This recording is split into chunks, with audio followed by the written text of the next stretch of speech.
सुनने में तो ये चीज़ बहुत दिलचस्प लगती है कि हम लोग जंगल में कैंप करेंगे, बोनफायर होगा, मज़ा करेंगे। लेकिन ज़रा सोचें, हज़ारों किलोमीटर में फैले हुए ये जंगलात, और इन जंगलात में ऐसी ऐसी जगहें जहां इंसान ने आज तक पैर न रखा हो, और इन जगहों पर आपको ना सिर्फ जंगली जानवरों बल्कि उन तमाम खौफनाक चीज़ों का सामना करना होता है जिनको आपने आज से पहले शायद कभी ना देखा हो। तो स्टोरी शुरू करने से पहले मैं आपको बताना चाहूँगा, अगर आप लोग भी हमें अपनी स्टोरी शेयर करना चाहते हैं तो आप हमें इंस्टाग्राम पे अपनी स्टोरी सेंड कर सकते हैं। इंस्टाग्राम का लिंक आपको हमारे चैनल की डिस्क्रिप्शन में मिल जाएगा। और अगर आप हमारे चैनल पर नए हैं तो चैनल को ज़रूर सब्सक्राइब करें और बेल आइकन पर क्लिक करें। इससे आपको हमारी आने वाली सभी वीडियोस के नोटिफिकेशन मिल जाया करेंगे। स्टोरी पे वापस आते हैं। तो जैसा आप लोगों ने डाउ हिल के पार्ट 1 में सुना था, नितिन और राहुल उस डाउ हिल जंगल में बहुत बुरी तरह से फंस चुके थे और वो दोनों अब किसी भी तरह से उस जंगल से बाहर आना चाहते हैं। फिर उन्हें जंगल के बीच में से अपने एक दोस्त की आवाज़ आई और उन्हें ऐसा लगा कि उनके बाकी दोस्त उन्हें यहाँ से लेने के लिए आए हैं। नितिन और राहुल इस बात को लेकर खुश हो रहे थे कि शुक्र है उनके दोस्त उनको लेने आ चुके हैं।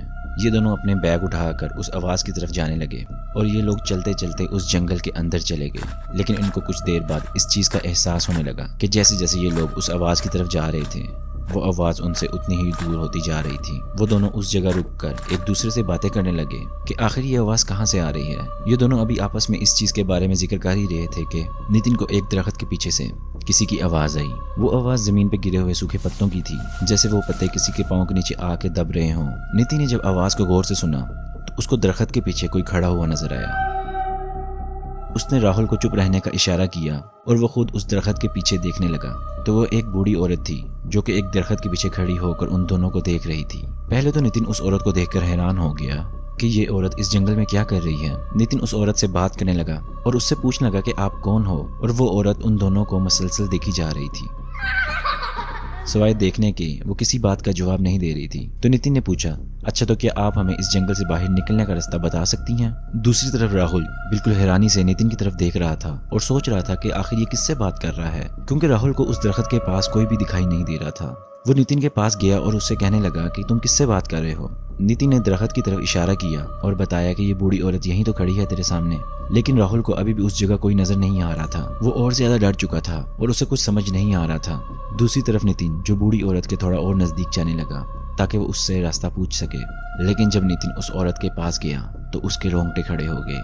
बज़ाहिर तो देखने पर वो 5-5.5 फीट की औरत थी जिसने एक मैला सा लिबास पहना हुआ था। लेकिन जब नितिन की नज़र उसके चेहरे से नीचे पड़ी तो उसके नीचे का हिस्सा जानवर का था। नितिन को इस बात का ज़रा भी अंदाज़ा नहीं था क्योंकि वो जिन्नात वगैरह पर यकीन नहीं करता था। लेकिन ऐसा माना जाता है और कुछ निशानियां हैं कि जिन्नात जैसी हवाई चीज़ें इसी रूप में ही सामने आती हैं। और ये भी सुना है कि जब वो किसी भी जानवर या इंसान के रूप में सामने आती हैं तो वो पूरे तरीके से उस रूप में नहीं ढलती, कुछ ना कुछ कमी उनमें रह जाती है। और ये बात उस चीज़ का सबूत थी जो कुछ नितिन अपनी आंखों से देख रहा था।